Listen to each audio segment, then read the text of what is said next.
Untuk setelah dia dilapisi alufoil, ditutup pakai tutupnya, dan juga nanti bisa kalau lebih aman mau bisa dilapisi pakai plastik wrap. Ya. Oke, itu biar lebih aman di kalau pengiriman juga ya Mbak Sylvia, biar enggak tumpah. Betul.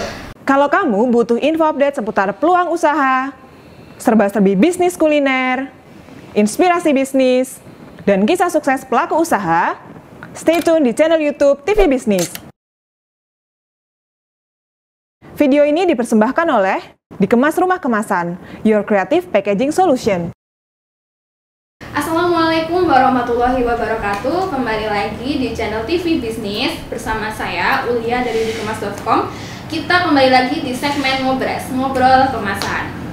Di video sebelumnya kita sudah membahas tentang kemasan delivery. Buat teman-teman yang belum nonton, bisa langsung cek di channel TV Bisnis, atau nanti kita bakal kasih link di video ini, bisa langsung diklik ya buat nonton dulu.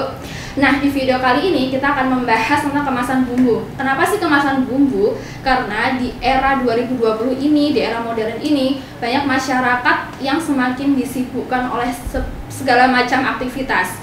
Jadi permintaan bumbu instan, kebutuhan bumbu instan, dan di dikemas.com sendiri permintaan kemasan untuk bumbu instan juga semakin meningkat.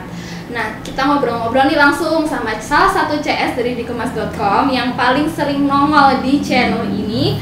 Yuk langsung kita sapa. Halo Mbak Sylvia. Halo Mbak Ulia. Apa kabar? Alhamdulillah. Baik, semoga sehat selalu ya Mbak ya. Amin. Sekarang aku mau tanya-tanya nih. Untuk kemasan bumbu sendiri di dikemas.com ini profitnya kayak gimana sih Mbak? Menyediakannya seperti apa?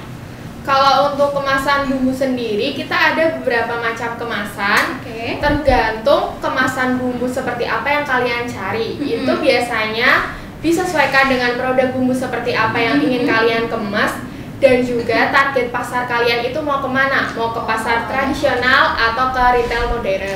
Seperti itu, Mbak Ulia. Jadi menyediakan untuk bisnis pemula dan bisnis yang udah pabrik juga ya Mbak Sylvia. Oke. Sekarang mungkin bisa dijelasin nih ke teman-teman yang nonton, yang untuk pemula nih, kira-kira pakai kemasan yang seperti apa sih supaya bisa mungkin hemat budget juga nih di awal. Oke, kalau untuk pemula biasanya kita rekomendasikan pakai kemasan saset yang sablon satu warna seperti ini. Ini bahannya alufoil Mbak, jadi untuk tahannya insya Allah awet. Dan juga ini ada dua ukuran, dari ukuran kecil dan juga ukuran besar. Untuk lebar kali tingginya 8x9 dan juga 8x12. Oke. Terus selain kemasan yang sablon, ada apa lagi Mbak? Kalau untuk kemasan sablon mau upgrade kemasan, bisa pakai kemasan saset printing seperti ini. Oh iya, dia lebih full color ya teman-teman. Benar, jadi dia lebih full warna, dan juga untuk info yang dimuat di kemasannya sendiri dia bisa lebih banyak. Oke. Contoh perbedaannya seperti ini. Untuk sablon satu warna dia cuma bisa muat merek, komposisi. Kalau untuk yang ini printing, dia bisa memuat jenis-jenis sambelnya itu seperti apa. Jadi konsumen kalian itu lebih mengerti dan lebih mengenal produk kalian lebih jauh. Fotonya juga bisa dimasukkan ya. Benar. Enggak didesain ulang. Terus selain saset ada apa lagi nih Mbak? Mungkin kalau saset kan untuk yang netonya kecil ya, untuk 5 gram, 10 gram. Kalau yang misalnya 100 gram, 200 gram, kira-kira direkomendasikannya pakai yang seperti apa Mbak? Oke, kalau untuk produk yang lebih besar, nggak pakai saset, kalian bisa pakai standing pouch seperti ini. Standing pouch. Untuk ukurannya kalian bisa custom dari mulai ukuran kecil sampai ukuran besar, dan juga minimal ordernya hanya mulai dari 1000 pieces. Oh iya, untuk bahannya ini tadi belum disinggung ya Mbak Ulia ya? Iya, bahan apa nih Mbak? Kalau untuk yang sablon tadi hanya alufoil untuk luar dalamnya, dan juga untuk yang printing ini karena bahannya sama, dia pakai untuk dalamnya dia pakai bahan alufoil, dan juga untuk luarnya dia pakai art paper. Seperti itu. Jadi kalau art paper nanti bisa dilaminasi lagi ya Mbak ya? Betul. Bisa laminasi glossy supaya lebih mengkilap, atau doff yang nggak mengkilap ya. Oh ya, terus tadi kan kita udah bahas nih untuk pemula. Terus gimana sih Mbak kalau untuk teman-teman atau di luar sana yang udah mulai usaha ke skala pabrik? Oke, kalau untuk teman-teman yang udah mulai usahanya, udah mulai jalan, mau merambah ke skala pabrik, kalian bisa milih kemasan seperti ini. Bisa pakai kemasan roll, dan juga bisa pakai standing pouch seperti ini. Biasanya untuk produk apa aja Mbak? Kalau untuk kemasan roll sendiri ini bisa pakai kemasan untuk produk saset seperti saset kecap, saset sambal, atau bumbu-bumbu biji seperti lada seperti ini ya contohnya. Sekarang perbedaannya nih Mbak, pakai alufoil, perbedaan pakai alufoil sama yang standing pouch. Kalau untuk saset sendiri, untuk roll sendiri kalian bisa custom untuk bahannya Mbak Ulia. Jadi untuk bahannya kalian bisa custom mau pakai alufoil, mau pakai nilon, atau mau apa, tergantung produk seperti apa yang ingin kalian kemas. Kalau untuk biji-bijian tadi kan dia pakai alufoil, seperti ini, lada. Nah kalau untuk roll yang sifatnya produknya pasta seperti ini, sambal bumbu, misal sambal kecap atau sambal bumbu lain itu bisa pakai bahan nilon seperti itu. Kalau yang standing pouch tadi bahannya apa ya Mbak ya?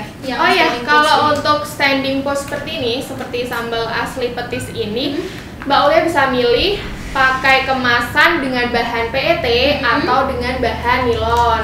Perbedaannya apa Mbak? Kalau nilon itu lebih gimana? Kalau nilon itu sebenarnya dia lebih lentur sehingga mencegah kebocoran pada produk di kemasan seperti ini.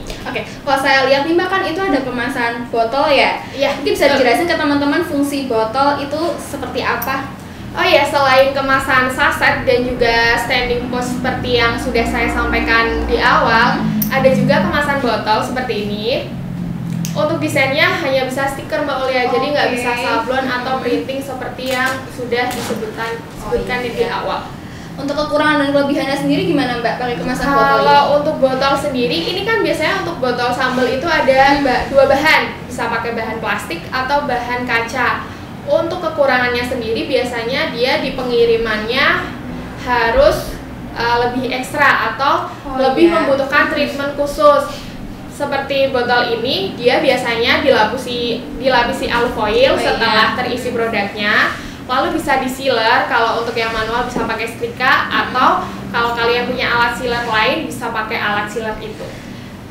Untuk setelah dia dilapisi alufoil, ditutup pakai tutupnya, dan juga nanti bisa kalau lebih aman bisa dilapisi pakai plastik wrap. Itu biar lebih aman di kalau pengiriman juga ya Mbak Sylvia, biar enggak tumpah. Betul.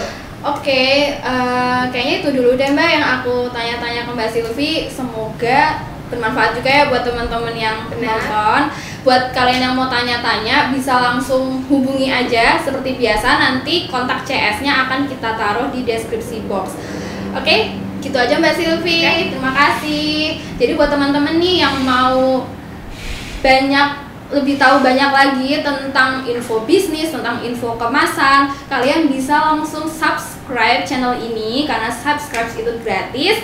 Terus kalian juga jangan lupa follow Instagram di Kemas Rumah Kemasan untuk info kemasan yang lainnya. Di sana juga kita cantumin info-info bisnis yang bisa kalian baca-baca lagi.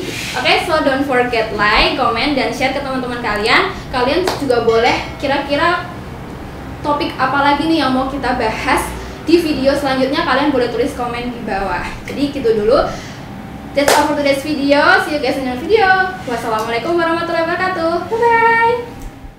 Jadi untuk box-box seperti ini biasa dipakai untuk toko-toko roti yang sudah mulai berkembang. Jadi dia bisa milih ukuran segini pakai ukuran kecil, sedang, atau besar.